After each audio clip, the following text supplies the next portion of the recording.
Учениците и наставниците од Основното музичко училиште Ристо Јуруков ги привршуваат подготовките за традиционалниот новогодишен концерт, што годинава ќе се одржи по 21 пат. По минатогодишното целосно изменето издание со снимени настапи на учесниците, манифестацијата годинава сепак ќе се одржи, но поради ковид пандемијата без присуство на публиката. Почитувајќи ги здравствените протоколи, раководството на образовната институција обезбеди настапот во живо на учесниците на концертот да може да се следи само онлайн. Подготовките се веќе при крај.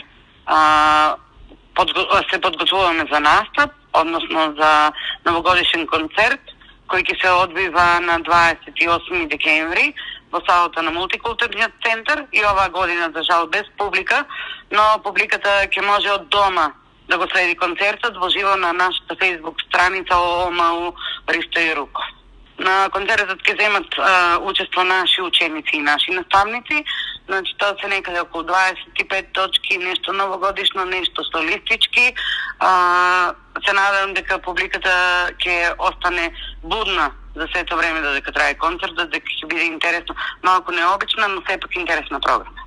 Новогодишниот концерт на Основното музичко училиште Ристо Јуруков и годинава ќе се реализира со подршка од локалната самоуправа на Кочани. Одложена снимка од настапот на учесниците ќе можат да видат и гледачите на телевизија Канал 8, а за терминот на емитување ќе следи дополнително известување. Во анализата што ја направило Министерството за здравство за периодот од 6 август до 23 декември, на територијата на целата држава имало вкупно 66.857 граѓани позитивни на COVID-19. Од нив 33% биле целосно вакцинирани, а останатите, односно 45.000, не биле вакцинирани. Во истиот период, 85% од хоспитализираните лица не примиле вакцина, додека 15% од сите моментно хоспитализирани пациенти добиле целосна вакцина.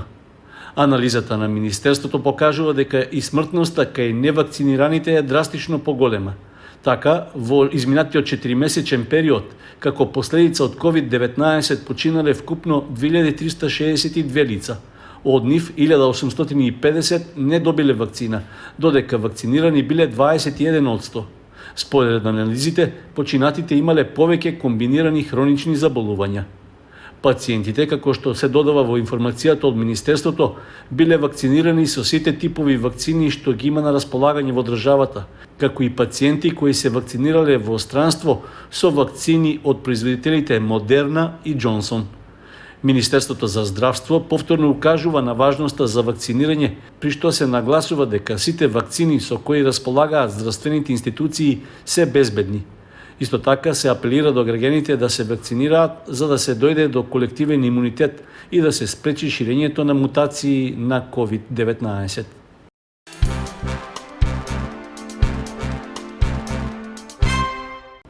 Општина Кочани ќе инвестира околу 614.000 денари од сопствениот буџет за набавка на нови садници, со кои ќе се изврши ревегетација на стеблата и растенијата што се исушени, дотраени или исечени.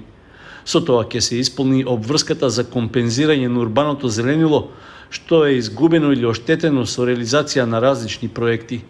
Според спецификацијата, планирано е да се набават 850 садници од различни растителни видови. Најголем дел, односно околу 500 се од видот туја, со подвидовите смарагд и ориенталис, чија старост треба да изнесува повеќе од 6 години и височина од околу 120 см.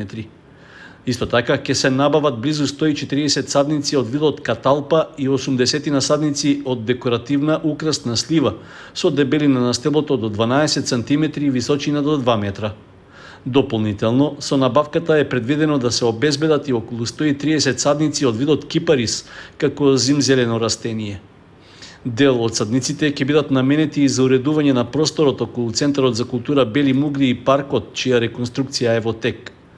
Јавниот повик за пријавување на добавувачите се уште трае, а крајниот рок е до 28 декември. Со фирмата што ќе биде избрана, Општина Кочани ќе склучи договор според кој испораката на садниците ќе се врши етапно по претходна нарачка во период од 3 месеци. Обврска на добавувачот ќе биде и да обезбеди засадување, како и фитосертификат за земјата на потекло на садниците, односно соодветно уверение за нивната здравствена состојба ако се набавени од домашен производител. Локалната самоуправа на Зрновци почна постапка за уредување детско игралиште и парк во општинскиот центар, на местото на руиниран објект што ја загрозуваше безбедноста на граѓаните. Просторот е на земјиште во државна сопственост, со површина од околу 500 квадратни метри. Претходно беше преостапено на користење на водостопанската подружница Брегалница од Кочани. Уредувањето на детското игралиште и паркот ќе се реализира со средства од општинската буџетска сметка, за што веќе се обезбедени околу половина милион денари. На оваа површина досега стоеше објект од времен карактер, што беше во распаѓање, а водостопанското предпријатие не го користеше повеќе од 20 години. Дравената барака представуваше закана за безбедноста на минувачите, имаше опасност од нејзино опожарување, а беше и потенцијално жариште на заразни заболувања. Во договор со раководството на предпријатието, овој објект е отстранет, а наскоро ќе почне и подготовката на парцелата за детското игралиште и за паркот, истакна за Канал 8 Борчо Коцев, градоначалник на општина Зрновци. Се планира на просторот да се постават детски забавни реквизити, осветлување, клупи и друга урбана опрема. Во зависност од временските прилики, уредувањето и опремувањето на игралиштето и на паркот треба да заврши до напролет. Паралелно со оваа инвестиција, во Зрновци се санира и пешачко сообраќајниот мост Синиша Стоилов во центарот на населбата. Неговата реконструкција е во рамки на проектот за изградба на кејски ѕидови на реката Зрновка.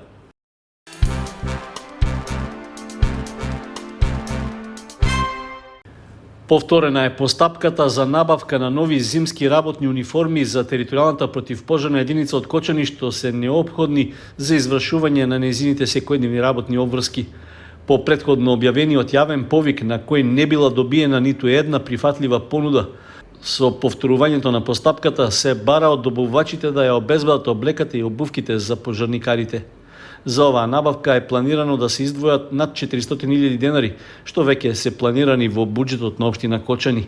Според техничката спецификација, сите пожарникари треба да добијат зимски јакни, панталони, капи, ракавици, блузи и едноделни комбинезони, како и соодветни обувки за работа во зимски услови.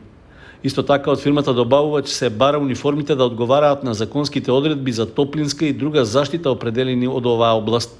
Ова значи дека облеката треба да задоволува потребни стандарди за заштита на лицата при извршување на нивните задачи, односно висока топлинска издржливост, да може да поднесе високо ниво на абразија, како и да овозможува извесен степен на водоотпорност. Како потврда за квалитетот на ткаенината, добавувачот треба да обезбеди и соодветен сертификат од акредитирана лабораторија. Веќе тече огласот за прибирање на понудите од заинтересираните фирми, а рокот е до 30 декември. Доколку овој пат се помине во ред и на тендерот се пријават понудувачи што ќе ги исполнат бараните услови во спецификацијата, се очекува во период од 2 месеца да биде извршена и набавката. Слична постапка и успешна набавка за зимски униформи за пожарникарите имаше и на почетокот на 2019 година, зашто тогаш беа потрошени околу 300.000 денари. На 30 годишен маж од Кочани му предстои судска истрага за незаконско поседување дрога, откако полицијата му ја пронашла и ја одзела. По утврдувањето на кривичното дело, надлежните полициски службеници поднеле соодветна пријава, информираа од Министерството за внатрешни работи. Во известувањето се наведува дека надворешната канцеларија за криминалистички работи од Кочани поднела кривична пријава против 30 годишниот ЕБ од Кочани. Против него има основи на сомнение дека сторил кривично дело неовластено производство и пуштање во промет наркотични дроги, психотропни супстанции и прекурсори. На 14 декември полициските службеници извршиле преглед врз пријавениот, при што кај него пронашле и одзеле хероин. По откривањето на кривичното дело, против лицето е поднесена пријава до основното јавно обвинителство.